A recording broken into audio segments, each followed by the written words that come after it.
Good morning. So get ready with me. First time kong attend ng Italian wedding. Yeah. So, mag-start tayo ng skin preparation. Then, a simple makeup.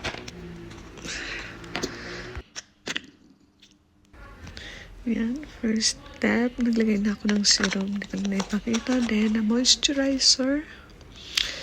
After that is important is a sunscreen. Since exposed tayo sa mga lights, so we need it. And the first is yan, maglagay tayo ng foundation. But konti lang.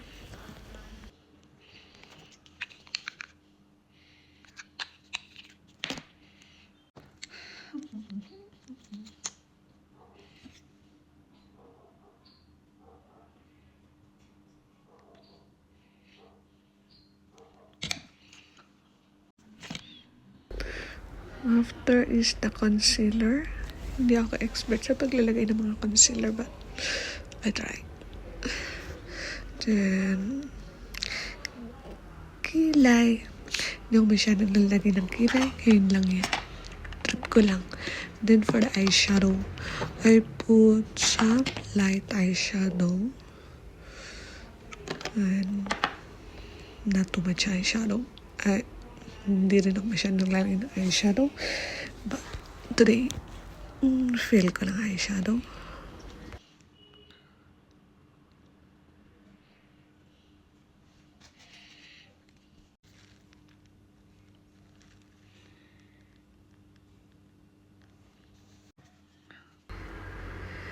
And for the next step is, maglagay din tayo sa ibaba ng mata ng konting eyeshadow. And one of my favorite na ilagay ang liquid eyeliner. Yes. Eyeliner is life. Hindi ako kilay is life, but eyeliner is life.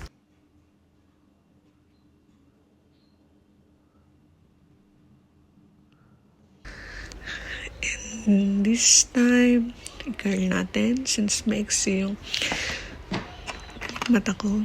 So, I do self-adhesive tawag dun false eyelashes.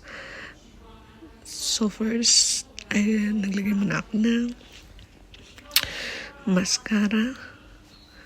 Then, later I put false eyelashes. Then after that, liquid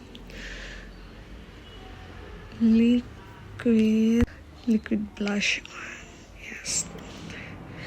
Kung ano-ano nilang nilagay ko, kung anong available meron. Then after that, pressed powder. So, yeah, from Sephora. Beke naman. Yeah. Yun yung nagustuhan kong mga pressed powder because oily face ako, and that face powder is for me, para sa akin, is good for oily face. Even it's winter, I'm still oily face. Yeah.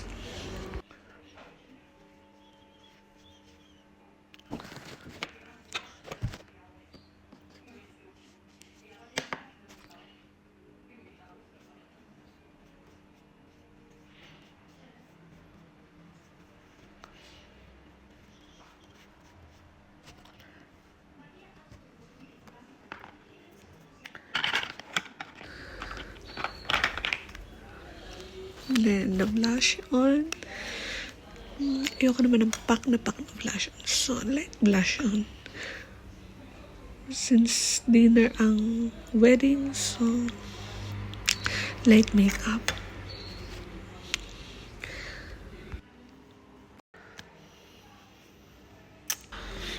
Kakain mo ng person at gabi pa ang start ng wedding.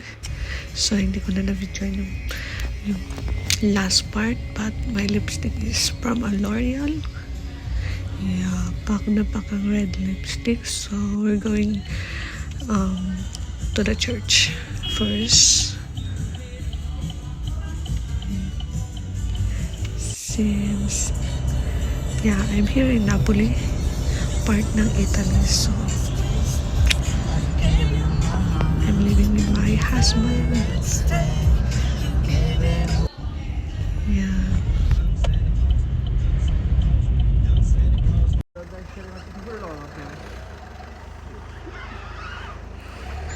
Yes, wala pa masyadong tao at maaga kami.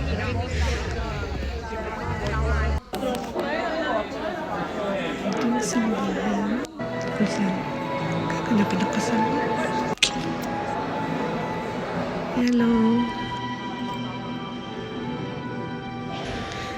Nakakuha lang ako ng konting clip sa kasal kasi nahiya ako mag-video. And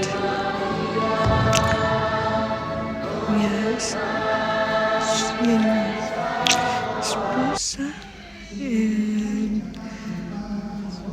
siya yung kaibigan ng asawa ko. Imbitan lang ako. And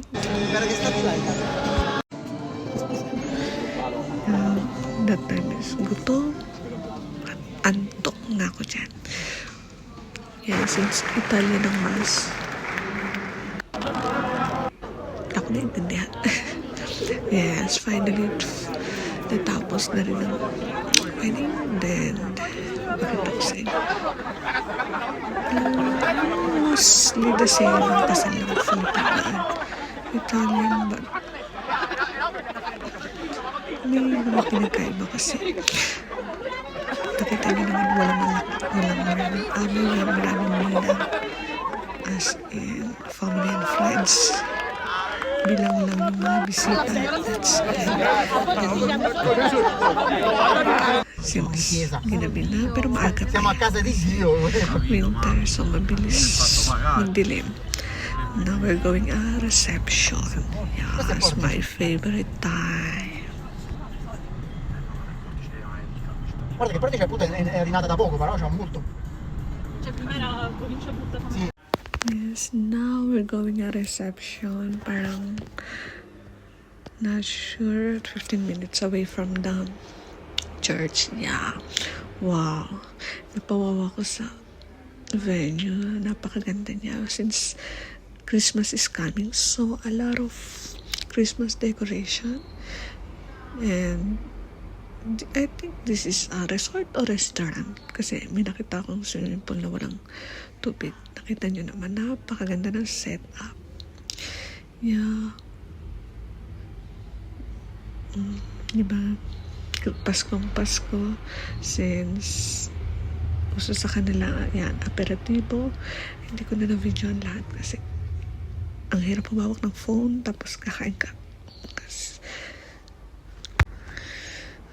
So, lahat tinikman ko. Yes. Tinikman ko lahat ng mga pika-pika nila. Sa Pilipinas is pika-pika. But here is aperitivo. Yeah, may mga music sabang hinihintay nyo yung pinaka-main main event. No, hinihintay nyo yung since tapos na yung aperitivo, punta na tayo sa pinaka-setup ng kasal. Yeah, it's a restaurant and it's giving, I think, nice. As you can see, these are the foods. Hindi ko na na-videoan yung mga ibang food kasi nahihiya na ako mag-video. Since yung mga kaibigan niya as in hindi talaga nagve-video, so panakaw lang lahat ng video ko. And this is the cake. Hindi ko na natikman kasi umuwi na kami at may mga pasok pa for the next day. Now, dito na natatapos. We're going home because sabi ko nga may trabaho na ulit. Good night, everyone.